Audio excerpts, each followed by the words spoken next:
Anna Karina.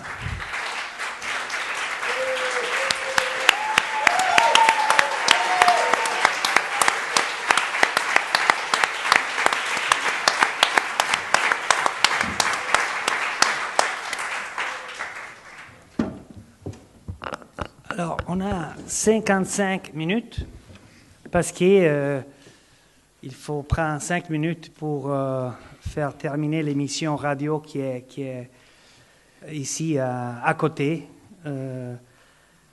Alors, Frédéric, je commence. Bien sûr. Je commence alors pour présenter Anne-Karine Bayer.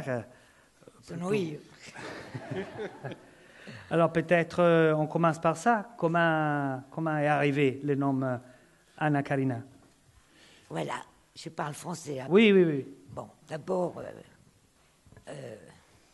grazie mille.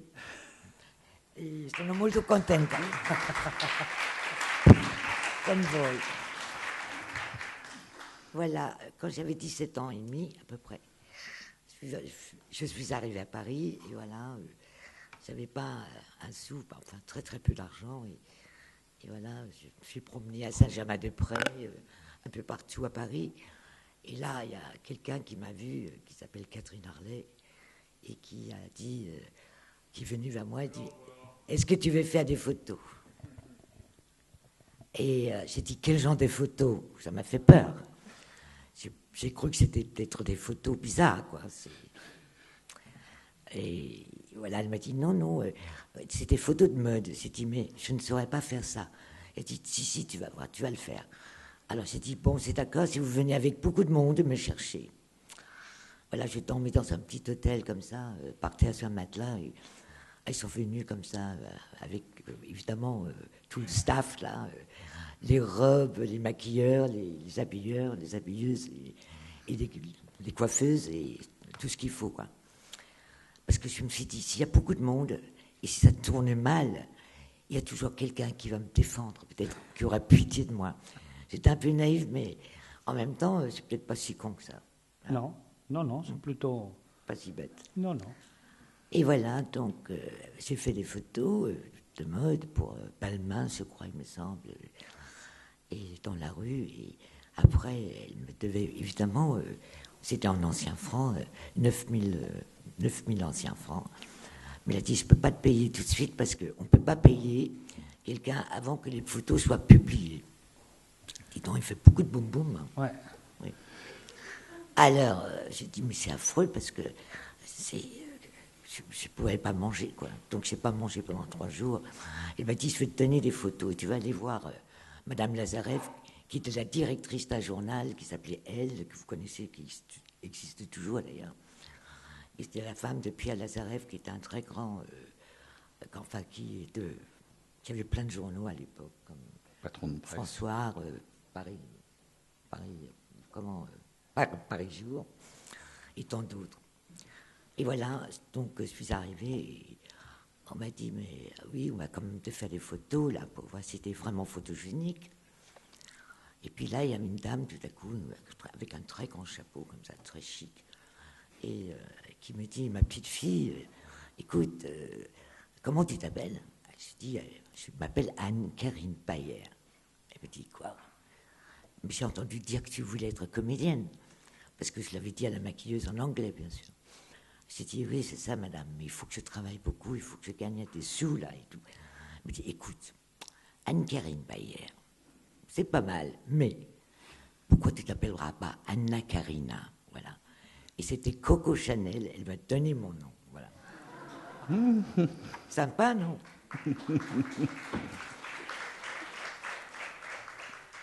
Donc, je suis devenue Anna Karina, et voilà, j'ai fait pas mal de photos, surtout un peu junior, parce que j'étais encore très jeune, pour le journal Elle, et voilà, c'était très sympathique, cette période-là, et puis petit à petit, j'ai fait des films publicitaires, comme Mon Savon, Palmolive. J'ai fait les deux, parce que je ne savais pas, j'étais mineur de toute façon, je ne pouvais rien signer. On était mineur jusqu'à 21 ans à l'époque.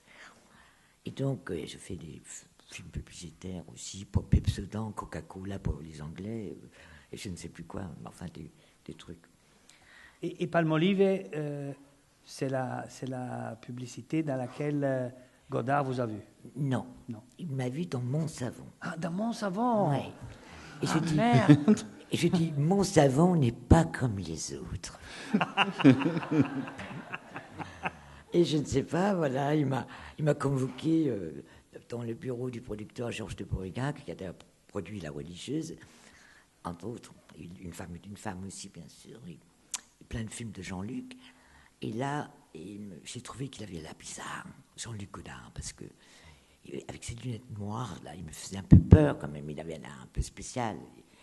Et voilà, il me regardait, il me dit, bon, mais c'est d'accord, mais il faut vous déshabiller. C'est pas un petit rôle dans Un bout de souffle, dans mon premier film. Alors j'ai dit, comment il me dit ça sur ce ton-là, mais il est fou. J'ai dit, mais monsieur, moi je ne me déshabille pas. Il m'a dit, mais vous êtes à poil dans les films, dans le film que j'ai vu là, Mon Savon, et dans Palmolive aussi. J'ai dit, mais pas du tout.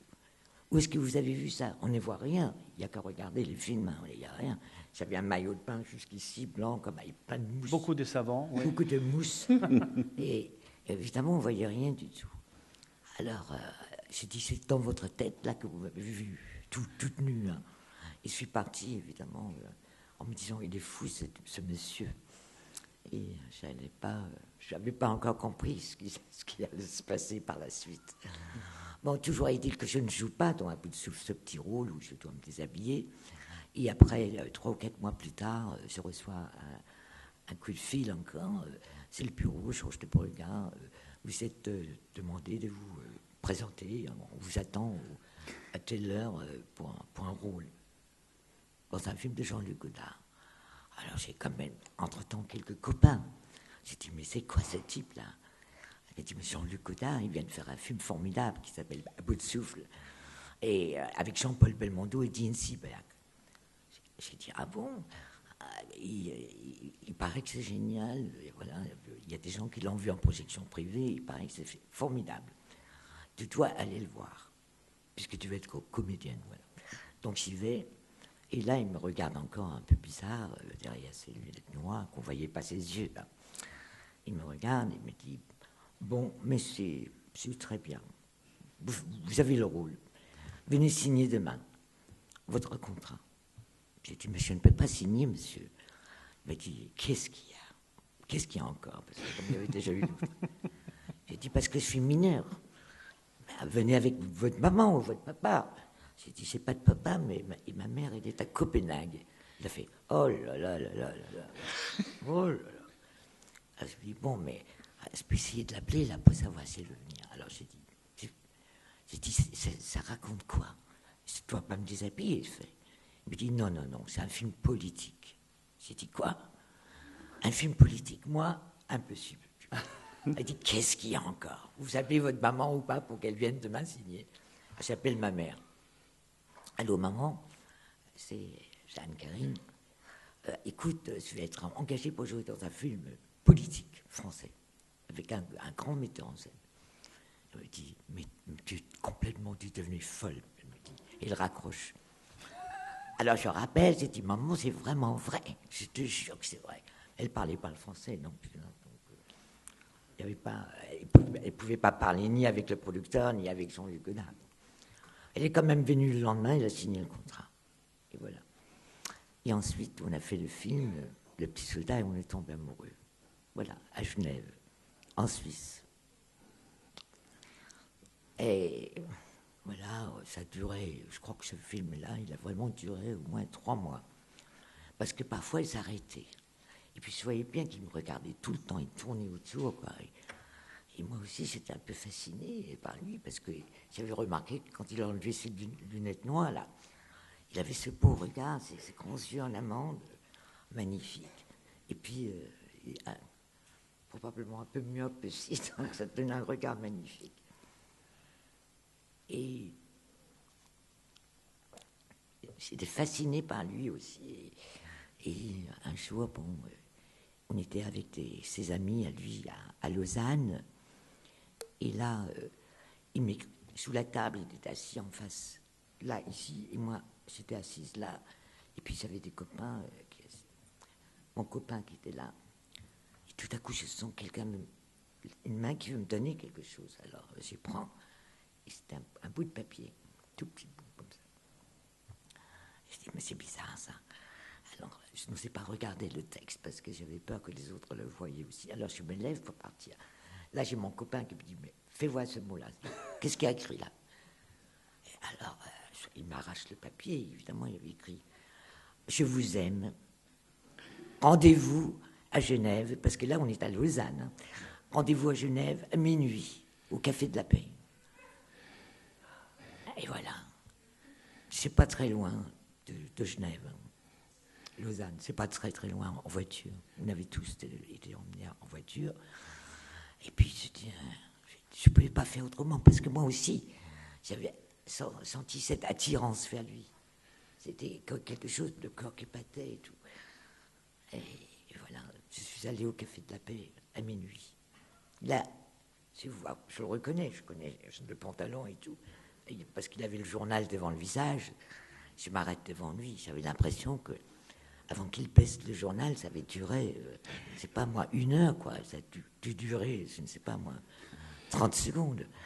Et tout à coup, il baisse le journal, il me regarde, il a dit, ah, vous voilà, alors on y va. Et on est parti.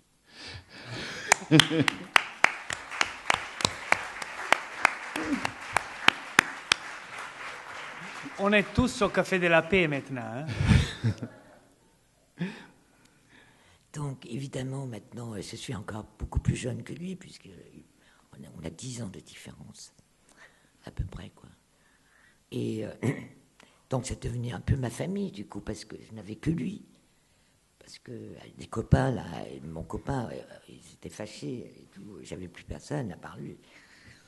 Et voilà, on a donc terminé Le Petit Soldat, et vous connaissez peut-être pas l'histoire, mais Le Petit Soldat a été interdit aussi par la censure. Et ça a duré, évidemment, aussi, ça a eu des disputes avec, c'était encore Malraux qui était ministre de la Culture, et voilà, le film a été interdit parce que ça parlait de la guerre en Algérie, et la torture surtout, que Jean-Luc montre dans le film, et ça, c'était pas très bien vu à l'époque. Donc il est interdit, et donc on est obligé, on reçoit vraiment des menaces de mort et tout. Et donc on déménage presque 2 fois par semaine, quoi. Un peu partout, dans des hôtels, un peu pour pas qu'on nous retrouve. Mais au fait, ça s'est calmé après. Parce que je suis toujours là. Et Anna, est-ce que vous pouvez nous raconter le retour à Paris? Parce que... Ah oui, alors le retour à Paris, oui. C'était... Bon, alors, le film est terminé, on part à Paris avec la Ford de Jean-Luc, une espèce de voiture décapotable, un bateau comme ça, mais énorme, quoi. Il y avait Subord aussi, Michel Subord, et Laszlo Zabou avec nous. Et voilà, on arrive à Paris. Et là, il y a Jean-Luc qui me dit, bon, mais alors, je vous dépose où? Où est-ce que je vous laisse? Ah, j'ai dit, mais monsieur, c'est pas possible. Ah, parce que là, j'ai dit, monsieur, hein, parce que je dis, pourquoi il me dit ça comme ça? Je dis, mais je croyais. J'ai dit, mais quoi? Mais vous pouvez pas me laisser, ce n'est plus que vous monte maintenant, c'est plus personne. Elle a dit, oh là là là là. Il s'est installé dans un hôtel à Paris, je crois, oui, Chateaubriand, il me semble. Et il était un peu fou. Alors, il a commencé son montage, bien sûr, pour les petits soldats. Et puis, parfois, il venait comme ça, il me disait, bon, tu veux venir au montage, voir comment on monte un film à l'époque où c'était encore à l'ancienne. Vous savez, on coupait la pellicule, après on l'a collée comme ça, et avec avec du scotch tape. C'était très spécial. Hein. Je me demande comment ça a pu tenir à l'époque. Et donc j'étais un peu au courant quand même, comme ça. Et petit à petit, bon, mais on s'est installé 13 rue Nicolo, dans le 16e arrondissement, dans un plein pied comme ça, cette petite maison. Et là, voilà, on a vécu ensemble, et c'était sympa et tout. Et puis le petit soldat sortait toujours pas. Mais voilà, j'ai eu d'autres propositions aussi, parce qu'un jour, il y a un autre metteur en scène qui s'appelle Deville, Michel Deville, qui voit le petit soldat, et il me propose un petit rôle. Voilà. Et j'en lui dis, il lit le scénario, il dit, mais c'est quoi ce truc-là bizarre que je veux faire? J'ai dit, moi, ça me plaît. C'est une comédie et c'est formidable. Il dit, mais non, tu vas pas pouvoir faire ça. Il me dit, c'est pas possible. J'ai dit, bon, mais tu verras. Ben alors. Et le téléphone sonne 3 semaines plus tard. Et Michel Deville dit, écoute, Anna, je te propose le rôle principal. Tu remplaces Marie-Josée Nad parce qu'elle ne peut pas le faire, parce qu'elle tourne avec Brigitte Bardot. Et Samy Frey a été remplacé par Claude Rich, voilà. Et moi, j'ai dit, formidable, maintenant je suis le rôle principal, alors que j'avais avant un tout petit rôle. Alors j'ai dit à Jean-Luc, c'est extraordinaire, mais tu ne pourrais jamais jouer ça, c'est pas bon. Il commence à râler et tout. J'ai dit, mais je veux le faire. Et je veux beaucoup travailler pour le faire. Et voilà, ça tenait Ce soir ou jamais avec Claude Rich et plein d'autres comédiens. Parce que c'est un espèce de huis clos, ça se passe dans un appartement. Et voilà, une histoire d'amour comme ça entre Claude Rich et moi-même. Valérie, je m'appelle dans le film. Et voilà, c'est comme ça, un huis clos, mais assez drôle. Où je danse aussi, où je m'exprime. Et j'étais folle de joie, moi, de faire ça. Et Jean-Luc, il vient évidemment à la projection. Et pour voir le film, quand il était prêt à être montré, il trouve le film formidable. Celui qui avait critiqué ce film comme si c'était atroce, quoi. Et au fait, il trouve le film formidable. Et moi, il me trouve formidable aussi. Et comme il préparait Une femme est une femme, il avait déjà vu toutes les nanas, enfin toutes les comédiennes sur la place de Paris. Il me dit, mais t'as pas envie de jouer le rôle d'Angela? Alors je dis, ah ben oui, formidable. Voilà. Je ne savais pas ce que je racontais parce qu'il n'y a jamais eu de scénario avec Jean-Luc. Hein. Voilà. Il écrivait le texte au fur et à mesure et on avait les dialogues le matin, juste avant de tourner. Mais c'est difficile à expliquer. Mais il y avait quelque chose quand même qui marchait tout à fait. Je ne sais pas si c'était par rapport au mouvement, parce qu'il y avait quelque chose de tellement naturel qu'au fait, on n'avait pas de mal à apprendre ce texte. Quelquefois, quand c'était compliqué, parce que dans Pierrot le Fou, quand je parle des secondes, des trucs et des machins, c'était très dur à retenir quand même. Des milliards de secondes qui devient ceci, là. Oh là, j'ai ramé pour apprendre le texte. Hein, mais j'avais qu'une chance en plus, parce que ça se passe sur un bateau et on ne pouvait pas revenir en arrière après parce qu'on allait enchaîner sur le prochain plan. Et sinon, il n'y avait plus de lumière. Quoi. Et c'est des calculs mathématiques.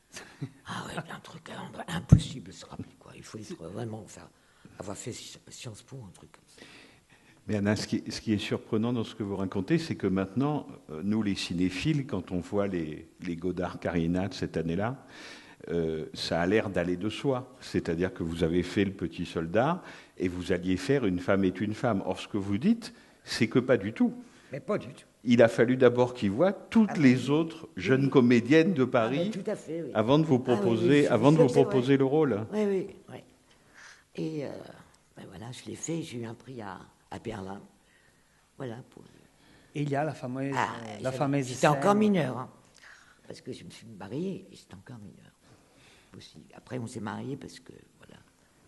Et dans Une femme est une femme, il y a la fameuse, extraordinaire scène de la Passion de Jeanne d'Arc. Ah non, ça Vivre sa vie. C'est dans Vivre sa vie. J'étais déjà sur Vivre. Voilà, ça c'est dans Vivre sa vie. Oui, c'est après, oui. Et là, la question, c'est comment c'est passé? Alors, ça s'est passé dans un cinéma à Saint-Germain-des-Prés. Et là, le film n'était pas projeté sur l'écran. Mais moi, je l'avais vu à la Cinémathèque. Parce qu'évidemment, j'étais la petite, j'avais le droit de venir. Oh, je n'avais pas le droit de parler, mais j'avais le droit d'écouter et de regarder les films, quand même. Et c'était très intéressant parce qu'évidemment, il y avait Jacques Rivette, il y avait Romer, il y avait Jacques Demy, Agnès Varda et plein d'autres, quoi. Jean Aurel, j'en oublie, bien sûr. Et donc, j'écoutais ce qu'il disait, ce qu'il racontait. Voilà. Il y avait même Polanski aussi, qui était là à l'époque. Mais... D'ailleurs, on allait souvent manger dans un petit restaurant polonais de l'autre côté des Champs-Élysées, tout petit comme ça. On mangeait des saucisses, des trucs bizarres, quoi, mais sympa. Voilà. Et donc, la scène, là, avec Falconetti, le film de Dreyer, Karl Theodor Dreyer, voilà, j'avais pas l'image sur l'écran. Hein. Et je ne sais pas, je me rappelais que je l'avais vu à la Cinémathèque, avec tous les cinéphiles hein, qui étaient devenus des grands metteurs en scène par la suite.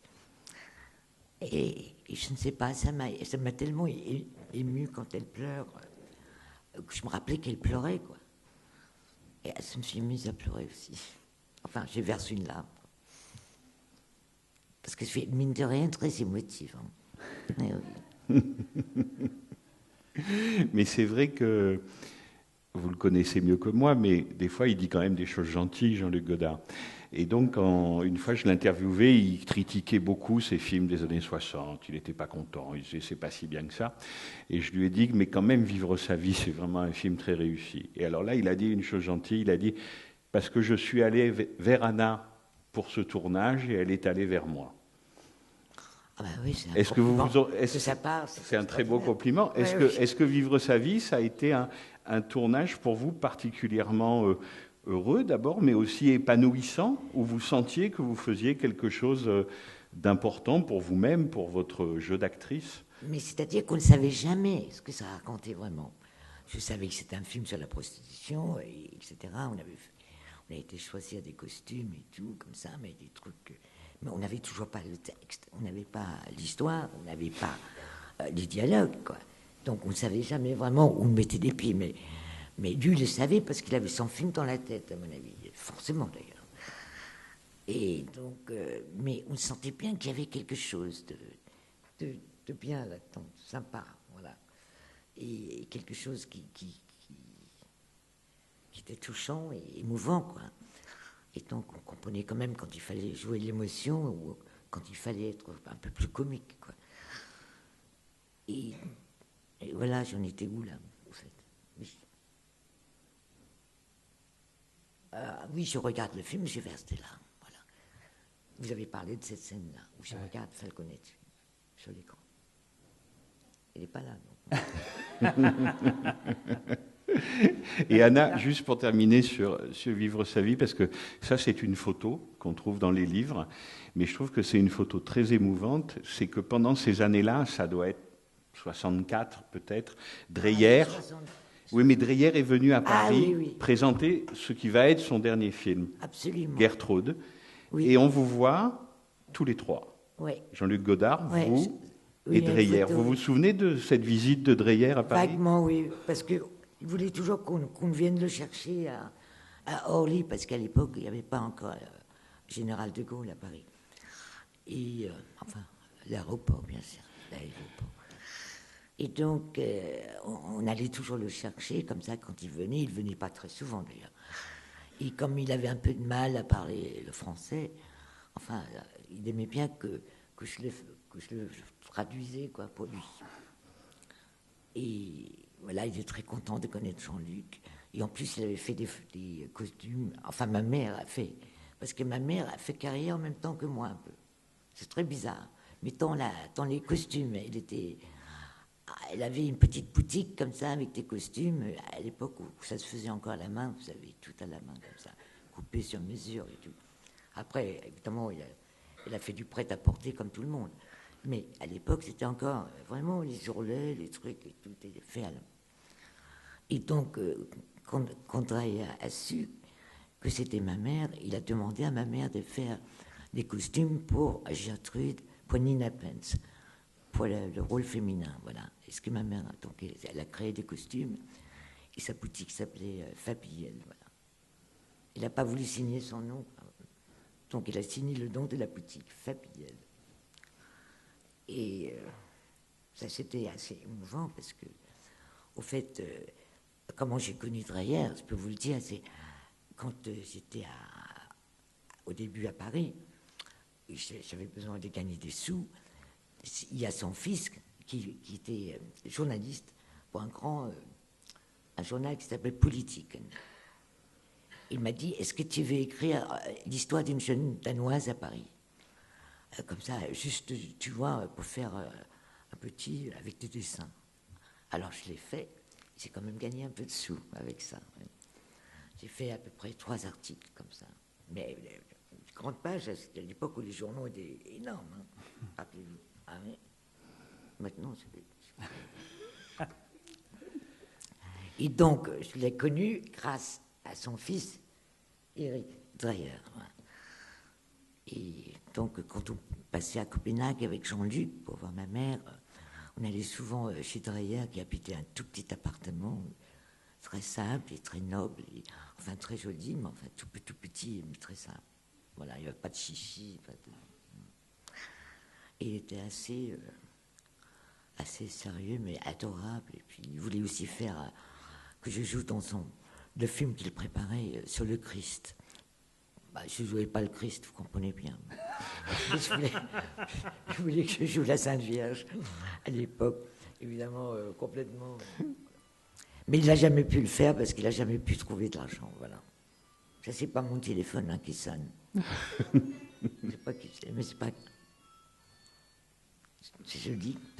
Et, mais ça n'a pas été Jean-Luc à tourner le premier film avec vous. Je crois que le premier film, c'est un court-métrage, La fille avec ses chaussures, qui a même gagné un prix. Oui, mais ça, c'est en 50. Oui, il a eu un prix en 59, alors que je l'ai tourné à 14 ans, à Copenhague. Et c'est un film dans lequel on voit déjà que vous dansez dans le film. Mais c'est surtout les chaussures qui dansent. Hein. Ouais. Moi, j'ai du mal à marcher avec ces chaussures à haut talons, là, toutes neuves, et j'ai mal aux pieds, quoi, dans le film. Alors, évidemment, je les jette à un moment donné, je les jette dans le canal, si ma mémoire est bonne. Il y a les petites chaussures qui arrivent comme ça, comme dans une comédie musicale. C'est un film adorable. Il ne dure pas très longtemps. C'est un petit court-métrage fait par Yves Smedes, qui était plutôt... il faisait plutôt des petits films sur les insectes, des papillons, des metteur en scène danois. Il était danois. Danois, oui, oui. Et d'où venait cette côté... Il m'a vu dans la rue. Dans la rue, parce que j'ai dansé dans la rue, moi. Ah, d'accord, mais j'ai dansé, je chantais. J'étais très jeune. Hein. Mais cet élément de la danse, de la chanson qui traverse toute votre carrière, ça vient d'où? Mais ça vient que j'ai toujours chanté, dansé, dès toute petite. Hein. Et puis j'avais un premier beau-père qui s'intéressait beaucoup à la musique aussi, qui s'appelait Benny. Et Benny connaissait aussi la musique italienne, des opéras, des trucs, Mozart aussi. S'entraînait, et puis j'apprenais tout ça avec lui. Percival, Edith Piaf, Maurice Chevalier, et j'en passe, quoi. Il était comédie musicale aussi, bien sûr. Il était très... on chantait tout le temps ensemble, et moi, quand je suis passée dans la rue, enfin que j'étais toute seule dans la rue, je pensais... J'étais tellement content de danser et chanter que je faisais même pas attention à si on me regardait ou pas, j'étais contente. Et ce monsieur Yves Smedes, pour faire son premier court-métrage avec des comédiens, enfin, on n'est pas vraiment des comédiens encore, et il m'a vu, il a dit, mais il a cru que j'avais peut-être, c'est pas moi, j'étais plus âgé, mais il m'a dit, est-ce que tu veux bien jouer dans mon petit court-métrage là, qui s'appelle La fille aux chaussures? Parce que c'est comme ça que ça s'appelle, c'est un bizarre titre. C'est d'accord avec vous. Et j'ai dit, mais moi je fais bien, mais je ne peux pas signer un contrat. Parce que je suis mineure, jusqu'à 21 ans. Alors, ma mère a quand même signé le contrat. J'ai gagné 1000 couronnes. Voilà. Couronne, c'était la monnaie au Danemark à l'époque. 1000 couronnes, c'était pas mal. Mais c'est vrai, Anna, que donc on a l'impression quand même que le cinéma vous a choisi plusieurs fois, qu'il y a eu plusieurs tentatives, et que finalement, il vous a embarqué. J'ai également joué dans pas mal, fait des figurations plutôt. Hein. C'est pas vraiment un jeu extraordinaire, c'est juste de la figuration. Parce que je suis travaillé tout à fait au départ. J'ai travaillé dans un ascenseur, comme fille d'ascenseur, à l'époque où il fallait faire la manivelle et tout ça, tourner, tout ça. Il y a premier étage, sur Podame, à gauche, vous avez des vêtements pour hommes. Après, c'était des jouets pour enfants. Et toute la journée dans cet ascenseur, habillé en gris, voilà, l'air triste comme ça ne me plaisait pas du tout. Alors, je n'ai pas tenu plus de, je crois, même pas 3 mois. Alors, je n'osais pas aller voir le directeur parce que j'avais 14 ans. Parce qu'à l'époque, on pouvait travailler à 14 ans. Je crois que c'est interdit maintenant. Je sais pas. Et donc, voilà, je ne suis pas allé, quoi, au travail. Évidemment, le directeur ne comprenait pas, sûrement pas, puisqu'il a fini par... on n'avait pas de téléphone à l'époque, hein, on n'avait pas de téléphone. Il a fini par écrire une lettre à ma mère en disant... ou à envoyer un télégramme, peut-être, c'est plus. Parce que là, je rentrais chez moi, et à l'heure, comme d'habitude, j'avais été traîné à Copenhague, comme ça, parce que j'ai toujours été très curieuse, j'aime bien regarder ce qui se passe partout. Elle me dit, ah bon, ça s'est bien passé aujourd'hui. J'ai dit, ah oui, comme d'habitude, tu sais, premier étage, machin truc, oh, bon, chaussures pas d'âme, et puis vêtements porants à gauche, et voilà. Elle me dit, petite menteuse. Et puis là, elle m'a filé vraiment une raclée. Et elle dit, tu vas aller t'excuser. Alors, j'ai dû aller m'excuser devant le directeur. Elle me dit, mais qu'est-ce qui te fait croire que tu es supérieur à tout le monde? J'ai dit, je ne me crois pas supérieur. Je ne supportais pas d'être dans cet ascenseur où il y a des messieurs qui me touchent les fesses tout le temps et c'est dégueulasse. Je ne supportais pas, monsieur. Il m'a dit, mais alors qu'est-ce que vous allez faire? Je ne sais pas, parce que je ne pouvais pas faire de l'art dramatique à cette époque-là parce qu'il fallait avoir 21 ans avant de commencer. Alors, vous voyez, il me restait 7 ans à attendre, c'est un peu long. Hein. Alors, je vois une annonce dans un journal, et là, il y a un peintre qui s'appelle Bent Norberg, qui faisait pour gagner sa vie de l'illustration pour les journaux. Alors, l'illustration, ça veut dire qu'on fait des photos, à l'époque, c'était ça. Et après, on doit dessiner, voilà, et on les met dans un bain et tout ça, on dessine la photo comme ça. Et après, on met des couleurs. Alors, il avait besoin d'élèves pour mettre des bases. Et lui, il faisait évidemment les finitions. Donc, il y avait une fille qui s'appelait Vinnie et moi. Et Vinnie et moi, on travaillait pour lui, pour très peu d'argent, 50 couronnes par mois. C'était franchement... Je ne pouvais même pas prendre le tram, hein, pour ce prix-là à l'époque. Donc, j'allais à bicyclette. Forcément, la vieille bicyclette de ma tante. Un peu naze.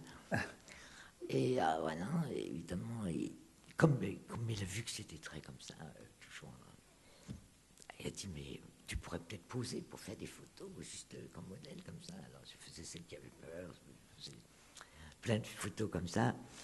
Et puis il me dit, mais écoute, moi je crois que tu es beaucoup plus douée pour devenir comédienne. J'ai dit, mais c'est ce que je veux faire. Bon, tu vas commencer par la figuration, pour gagner de l'argent. Tu vas travailler pour moi, et quand il y a un peu de travail à faire comme figuration dans un film danois, il n'a jamais trop... Enfin. Alors j'ai dit, c'est formidable, et puis je me présente, et puis on me demande de faire ceci, cela, danser un peu, chanter un peu. Et faire... Alors j'étais classé comme figurant A, parce qu'il y avait A, B et C. Les A, c'était les plus doués. Après, il y avait ceux qui pouvaient juste applaudir, ou faire, ou passer dans le champ, quoi. Et c'était quand même... je gagnais quand même pas mal. Je gagnais plus en une journée que je gagnais chez lui en un mois, chez le peintre. Et donc, voilà. Et donc, on était arrivé à vivre sa vie, et puis Banda Park, Alphaville, et on arrive à Pierre-Olfou, où il y a nous, spectateurs, on voit une joie qui traverse l'écran, la beauté des images, et comment c'est passé sur le tournage de ce film. Mais toujours pareil, on n'avait toujours pas de scénario, toujours pas les dialogues. Hein, mais bon, mais on voyait bien que c'était pas mal, parce qu'on avait comme des mouvements, des choses à faire. C'est très spécial, hein, de tourner avec Jean-Luc Godard, parce qu'il faut tout faire en même temps, boire, parler... se déplacer, siffler ou raconter une histoire bizarre. Et il y avait Belmondo. Oui, mais le dialogue, c'est pas de nous. Hein. Il n'y a qu'une fois où j'ai eu le droit de placer quelque chose, mais complètement par hasard d'ailleurs. parce que lui, il écrivait le texte le matin, il fallait dire mot à mot. Hein. Je me rappelle que Claude Brassard voulait dire la Lourde à la place de la porte. Et Jean-Luc a dit, il n'y a pas question, tu ne vas pas remplacer la porte par la Lourde. Ça veut dire quoi? Je ne suis pas d'accord, même si c'est racotique. Et voilà, il se fait engueuler.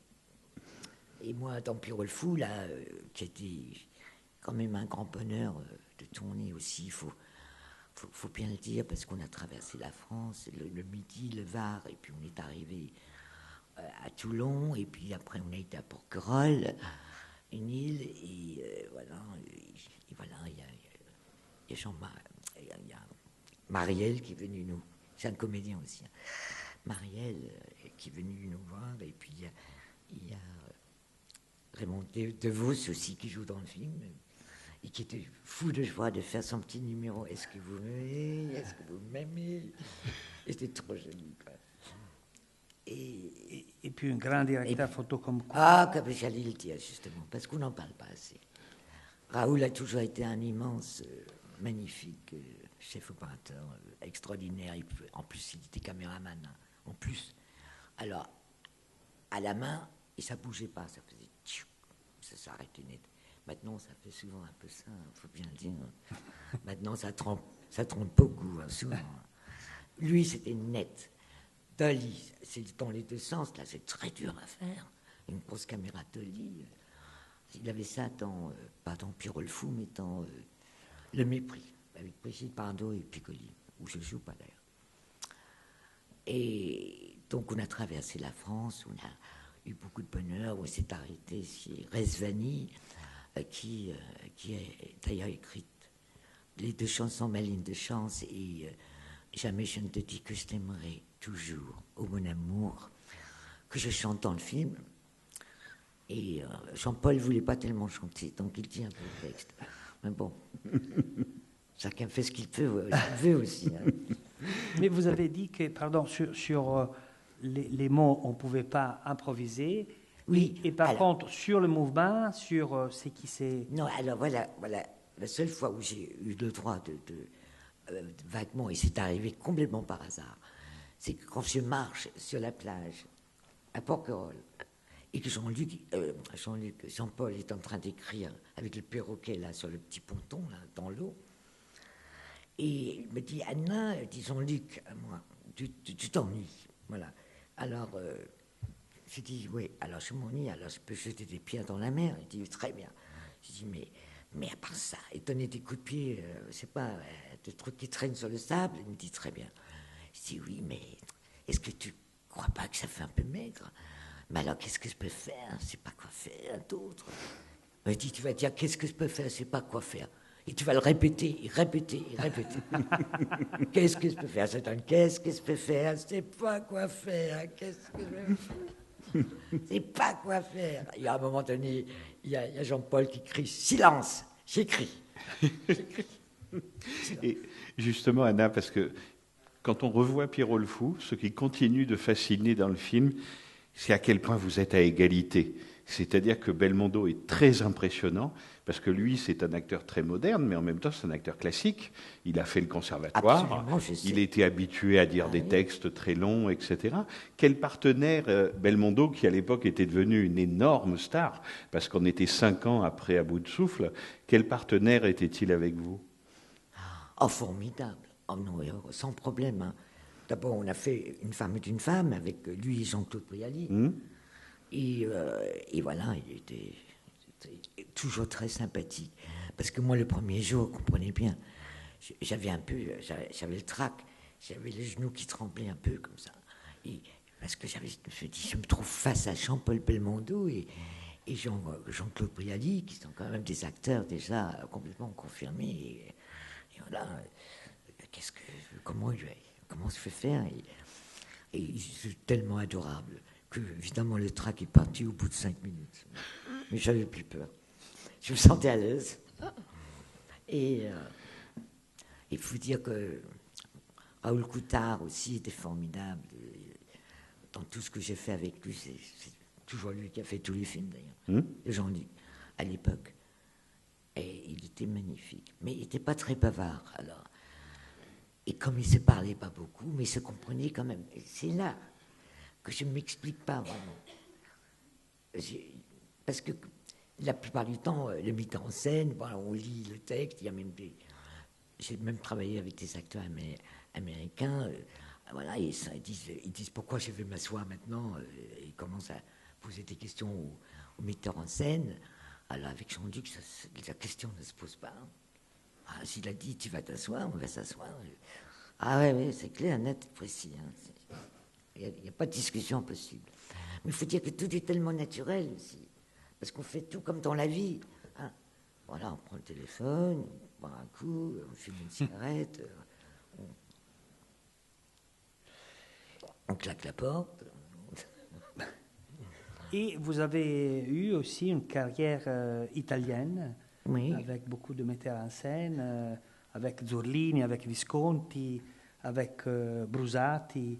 Oui, Franco Brusati aussi, Emilio Greco. Emilio Greco aussi. Giolini, Valerio, Oui. et je crois que ça s'arrête là. Et alors, quels sont vos souvenirs avec les Italiennes? Mais formidable, comme toujours, parce qu'il y avait aussi Marcello, quelqu'un de magnifique. Je suis tellement contente que pour lui, enfin pour sa famille, et qu'on fasse cet hommage à lui, quoi, c'est magnifique. C'était comment le tournage de Lo Straniero avec Visconti et Mastroianni? Ça s'est bien passé, et ça a duré très longtemps, parce qu'on a tourné en Algérie. D'abord, il pleuvait tout le temps à l'époque. Alors, je trouve que le chef opérateur a eu du génie aussi, là, parce qu'il faisait il faisait pas assez chaud. Alors, on n'arrêtait pas de nous mettre de l'eau partout pour qu'on avait l'air de oui, bonjour. C'est rien. De transpirer, quoi. et non, Marcello était magnifique. Et puis, je le trouve extraordinaire. Et puis, d'ailleurs, le film est ressorti à Paris. Et il a été à l'affiche au Champeau, dans un cinéma qui se trouve à Saint-Germain, quoi, au quartier latin, je veux dire. Qui est Saint-Germain, d'après aussi. Et là, ça a duré 6 mois, quand même, à l'affiche. C'est formidable. Et avec Visconti, on tournait beaucoup, on répétait beaucoup. Ah oui. C'était un peu le contraire. Il avait le bouquin à la main, et on a tourné ça en français parce qu'il voulait que ça soit, évidemment, en hommage à Camus. Il voulait qu'on dise le texte en français, ce qu'on a fait. Et Marcello n'avait pas toujours d'habitude de faire ça, parce que normalement, en Italie, enfin, à cette époque-là, il doublait après, de toute façon, il se doublait après, donc parfois, il y en avait même, j'ai même tourné avec des acteurs dans des films italiens qui comptaient. 1, 2, 3, 4, 5. Comme on voit dans La Nuit américaine. Et évidemment, ça faisait bizarre, mais ça c'est surtout dans le film de Zurlini. Là, oui. Les soldatesses. Les soldatesses. Il y avait beaucoup de numéros. Mais alors, justement, Anna, parce que je pense que beaucoup de gens ont vu le film tout à l'heure, La religieuse, est-ce que ça a été vraiment un moment important? Parce que d'abord, vous tourniez avec quelqu'un d'autre de la Nouvelle Vague, c'est-à-dire que là, c'était Rivette, et puis c'était un texte classique, avec quand même beaucoup de textes. J'ai beaucoup travaillé pour le faire, oui, j'ai beaucoup travaillé. Mais évidemment, il y avait aussi un texte adapté par Jean Gruaud, qui quand même a fait un travail extraordinaire. Et moi, j'ai beaucoup travaillé, mais beaucoup, vraiment, nuit et jour. Mais le travail paie, hein? Enfin, nuit et jour, je dors quand même la nuit, mais bon. beaucoup travaillé pour le faire. Et donc, je l'avais d'abord joué au théâtre. Et là aussi, j'avais évidemment beaucoup travaillé pour faire ça.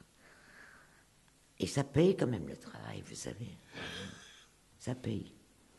Parce que le film est formidable, et vous interprétez un personnage qui vraiment tient à garder son intégrité, qui, quoi qu'il arrive, tient à garder sa rectitude, sa ligne, ne se donne pas, ne se vend pas.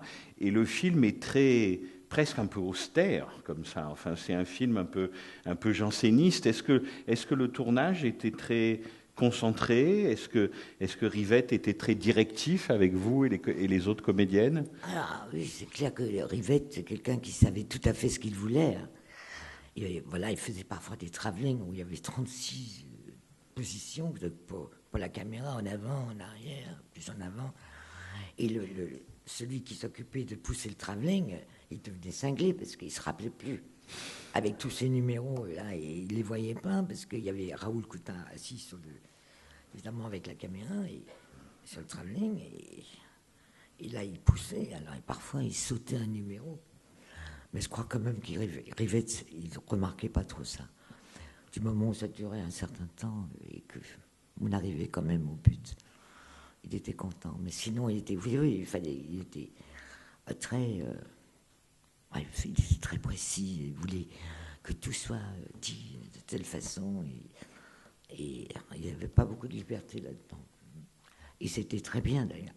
Et en plus, il a complètement été, je crois, bouleversé quand le film a été interdit par la censure, parce que lui, évidemment, il n'a pas du tout voulu faire scandale ou quoi que ce soit. Je vous jure que c'est vrai.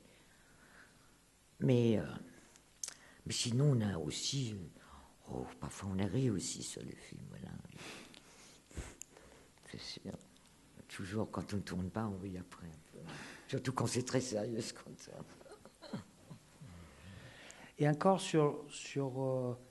en italienne, vous avez tourné L'Èvre Noire de Delvaux, mais avec Gianmaria Volonté.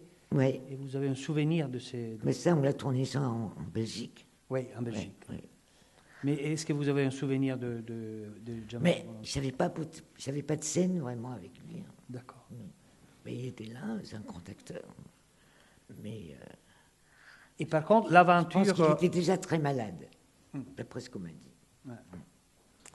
L'aventure allemande, Volker Schlondorf et après Fassbinder, les tournages avec Fassbinder, c'était compliqué. Mais c'est-à-dire que ils étaient quand même un peu bizarres. Ben oui, écoutez, on tourne ce film et c'est très bien, mais à un moment donné, il dit il faut que je parte à Cannes. Il nous laisse dans un château, moi avec des Allemands. Et je ne parle pas allemand. Alors, j'ai dit, c'est pas possible, je ne comprends pas ce qu'ils disent, parce qu'ils ne parlaient pas anglais. Alors, pas anglais, moi pas allemand. Je vais au village. Et là, je dis, il faut absolument que je trouve des livres en allemand pour apprendre à parler un peu allemand, quoi, l'allemand. Parce que sinon, on ne sait pas quand est-ce que Fassbinder va revenir. Et je veux quand même que je communique un peu avec les autres. Alors, je prends des livres pour enfants de 5-6 ans, quoi, avec des images, des trucs, machin, Bitte schön, voilà, wie geht's, guten Abend, guten Nacht, ich bin sehr froh, ich habe Hunger. Et voilà, au bout de, je sais pas, moi, il se passe 3 semaines, et puis voilà, Fassbinder, le festival de Cannes est terminé, il revient, et comme si rien n'était, là, il était avec un jeune homme à l'époque qui avait travaillé comme boucher, quoi. Donc un jour, ils avaient renversé un animal, une biche, sur la route, et ils l'ont emmené là à la maison, dans laquelle on tournait, qu'on appelait un Schloss en allemand. C'est un château, quoi, mais c'est pas un château, c'est une grande maison bourgeoise. Et là, je les vois dans la cuisine.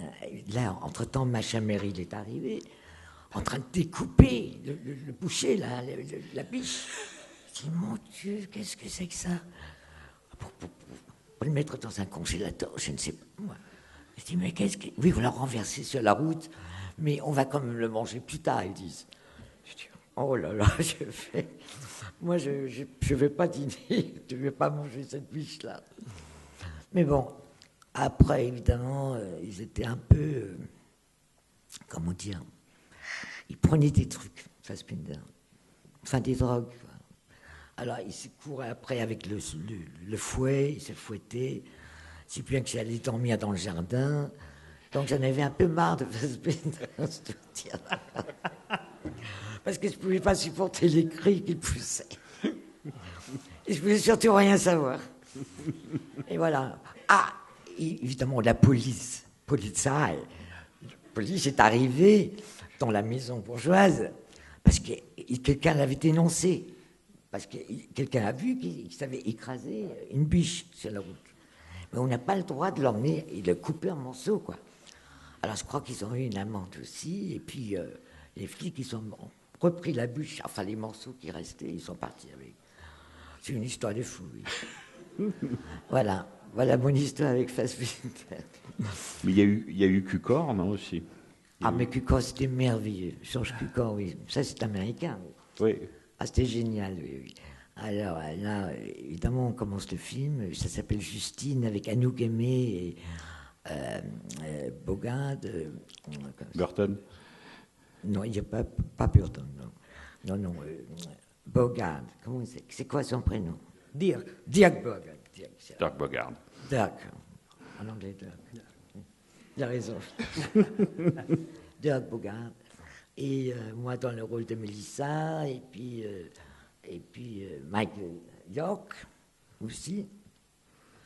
Et là, évidemment, on tourne en Tunisie avec un metteur en scène qui...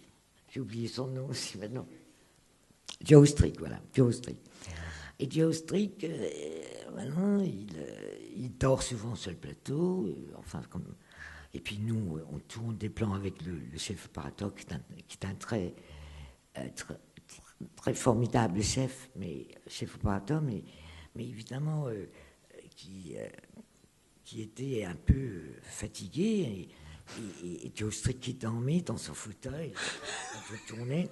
Surtout moi, là, quand je joue, je suis habillé avec un costume, vous savez, d'époque et tout. Et je cours dans les rues, voilà, je suis une malade et tout ça. Moi. Et on commence à se dire, c'est quoi ce film? Parce que voilà, c'est un peu bizarre. Anouk est là aussi. Et puis bon, parce qu'à chaque fois qu'on répète avec Joe Strick, il nous invite à boire du whisky et manger je sais pas moi, des trucs. C'est charmant. Mais en même temps, d'abord, je ne bois pas de whisky parce que j'aime pas. Mais c'est pas grave. Mais sinon, Joe était très bizarre, mais très sympathique. Ça, c'est vrai. Donc, on termine le tournage. Ça dure à peu près 8 semaines, 9 semaines, en Tunisie. Et puis, on arrive à Los Angeles, en studio, chez Fox, 20th Century Fox. Et là, voilà, on arrive avec Michael Young. Et puis, c'était encore l'été, mais il y avait que... C'était tout blanc. Il y avait de la neige partout. Parce qu'il tournait un feuilleton pour la télé qui s'appelle Peyton Place, où c'était l'hiver, et on se faufile là. Et puis, voilà, on répétait la scène pour le lendemain avec Joe Strick. Voilà. Alors, on répète la scène avec Joe Strick, et le producteur, Zanuck, qui est là. Et puis, Joe nous dit à Michael et à moi, est-ce que vous voulez voir ce qu'on a tourné en Tunisie, les Roches, quoi, ce qu'on appelait comme ça à l'époque. On dit, ah oui, volontiers. Alors on est devant un écran, la projection commence, les Roches défilent, et on commence à se dire avec Michael York, mais qu'est-ce que c'est mauvais, il ne faut pas qu'il nous... Mais c'est atroce. Mais ça ne peut jamais être, c'est pas possible. Et puis tout à coup, au bout de 20 minutes, on est complètement consterné par ce qu'on voit sur l'écran, parce qu'on trouvait ça nul, quoi. Avec Michael, on ne dit rien, bien sûr. Alors, on demande Joe Strick au téléphone, voilà, tout à coup. Bah, il se lève, il arrête la projection, il sort, et puis ça dure, je sais pas moi, 5-10 minutes, il revient, il prend une chaise, il s'assoit dos à l'écran, il nous dit à nous, qui est assis là, en train de regarder ce qu'on ne pouvait plus regarder, enfin lui, il dit « I'm fired ». Voilà. Je suis viré. Par Zanuck. Je dis, mais alors là, évidemment, c'est le choc, parce que, en plus, on se sent vraiment nul, quoi, avec Michael York, parce qu'on s'est dit, on vient de dire un plus grand mal de lui en douce, quoi. comme t'es sale gosse, quoi. Et maintenant, on est obligé de dire, no, Joe, you must be joking, you know, you can't mean that. I'm sure this can be arranged. Pensez-vous? Alors, il m'a dit, non, mais c'est pas grave, les enfants, ils s'en foutaient complètement. Ce qui était une bonne chose, quand même. Hein. Il a dit, je vous invite tous, demain, c'est Scandia. C'était un très grand restaurant qui n'existe plus, mais qui était sur le Sunset Boulevard, déjeuner. Mais Anouk n'était pas là, parce qu'elle était amoureuse, donc elle est restée à Londres, avec Albert Finney. Et nous, on s'est dit, mais qu'est-ce qui se passe maintenant? Elle a dit, mais ben voilà, on arrête le film pour l'instant, mais en attendant de trouver un autre metteur en scène qui remplace Joe Strip. Et en attendant, vous êtes en stand-by jusqu'à midi, c'est-à-dire vous ne pouvez pas bouger de chez vous avant, parce que si le téléphone sonne avant midi, c'est que vous revenez au studio. Mais sinon, vous êtes libre. Mais vous restez à la maison jusqu'à midi. Ça s'appelle en stand-by à l'époque, en tous les cas. Alors, on reste en stand-by, et le temps passe, il se passe des semaines, et nous on commence à rigoler avec eux, parce qu'il y avait d'autres comédiens là-bas. Il y avait Simone Signoret, il y avait aussi Yves Montand qui tournait. Et tournait en a Clear Day avec Barbra Streisand. Et Simone, elle l'accompagnait, quoi. Et donc, on les voyait souvent chez eux, à Beverly Hills, dans cette magnifique maison, louée, bien sûr, par les studios. Et nous, on avait chacun loué une maison aussi. Moi, j'habitais, St. Ives Drive, juste au-dessus du Sunset Boulevard. Et là, voilà, le téléphone sonne, il ne se passe toujours rien. On se voit avec Philippe Noiret aussi. On va voir les producteurs, les producers. Le film formidable. Springtime Feast. Oui. Ah oui. Et on va au cinéma, on s'amuse, etc. Et puis un jour, le téléphone sonne. Vous êtes convoqué d'être demain matin, à 6 heures du matin, parce que c'est toujours très tôt là-bas, à l'époque, du moins. Et le chauffeur va venir vous chercher. Alors on va au studio, et au studio, voilà, on nous dit, vous avez un nouveau metteur en scène, c'est Georges Cukor. Alors, j'ai failli m'évanouir, parce que c'est un metteur en scène que j'admire depuis toute petite. J'adore tous ses films. Et j'ai dit, c'est pas possible, Georges Cukor, je vais tourner avec Georges Cukor, mais c'est pas possible, c'est extraordinaire, quoi. Et voilà, je suis fou. Et je vois ce monsieur Georges qui arrive, très gentil, etc. Il a dit, voilà les enfants, on va commencer par vous deux, par moi et Michael Young. Et puis on va voir ce qu'on peut faire avec les costumes, si on peut améliorer un peu, mais ça va être dur parce qu'il faut quand même garder les 8 semaines ou les 9 semaines tournées en Tunisie. Hein. Et j'ai dit, oui, mais moi c'est une idée formidable parce que vous savez, la femme du producteur m'a dit, voilà, elle est tellement mignonne, avec un petit chapeau comme ça sur la tête, et pas le même, hein. Et dans le film, et ça serait bien comme quand même qu'elle restait comme ça. Et moi, je ne voyais pas du tout le personnage, parce que Mélissa, c'est quelqu'un qui se drogue, et qui n'est pas mon cas non plus, enfin, qui est un peu ravagé, un peu perdu, un peu voilà, mal à l'aise, et un peu, voilà. Alors je dis, mais je vais me faire avec le maquilleur une tête qui fait d'une jeune femme qui souffre, quoi. Et c'est ce que j'ai fait. Et puis, Georges m'avait dit, tu fais ce que tu veux, comme tu le sens. Et après, tu viens frapper à la porte du pavillon du producteur. Et voilà, j'arrive. Et très content de moi avec le maquilleur et tout ça. Le maquilleur, il ne vient pas avec moi, mais enfin, on est très contents. J'arrive, avec mon visage quand même, là, je suis le personnage, je trouve. Je frappe à la porte. Come in. J'ouvre la porte. Il y a la femme du producteur qui fait « Ah! What did you do to your face? » Et je me mets presque à pleurer. Et moi, je me dis, c'est pas possible, une histoire comme ça. Au lieu de me dire, bon, moi je trouve que ça va pas, mais de quoi elle se mêle en plus? C'est pas son film. Enfin, c'est même pas vraiment son mari qui produit le film, puisque c'est quand même Zanuck qui produit. Hein. Ah oui, il est juste producteur. C'était encore Hollywood, mais ça ne marchait déjà plus. Mais oui. Et c'est un film qu'on ne voit jamais, Gianluca. Non, c'est vrai. Justine de Cucor, c'est une rareté absolue, parce qu'il a une tellement mauvaise réputation qu'on le voit jamais. Ouais, c'est un petit dommage, parce que Georges Cukor était quand même quelqu'un de génial. Alors, moi, je referme la porte en me disant, ça y est, I'm fired. Comme Joe Street, c'est sûr. On va me virer. Et je prends, il y a juste un arbre devant moi qui est un peu mince comme ça, et je le prends dans mes bras. Et je me mets à pleurer. Parce qu'évidemment, j'avais raté mon coup, et face à mon idole, Georges Cukor, je me sentais vraiment nul, quoi. Et puis tout à coup, je sens une main sur mon épaule comme ça.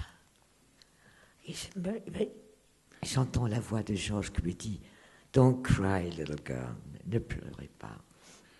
Et je me retourne et dis « Voilà, allez vous démaquiller maintenant, et puis moi je vous attends, je vous emmène à la maison. Où est-ce que vous habitez ?» Et il a conduit une Rolls, il avait une Rolls, qu'il conduisait. C'était magnifique, une vieille Rolls en plus, vraiment sublime. Et je suis venu, il m'a emmené, il m'a dit « Mais c'est drôle, vous habitez St. Ives Drive. Moi j'habite juste au-dessus, là, Caudle Drive. C'est juste la rue au-dessus. »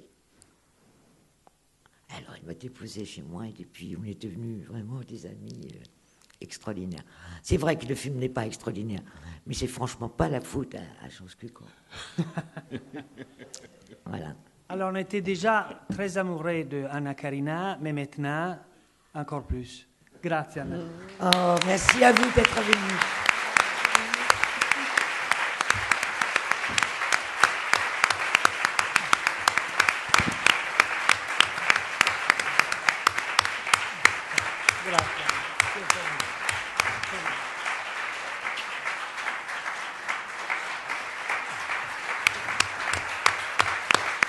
Merci à vous.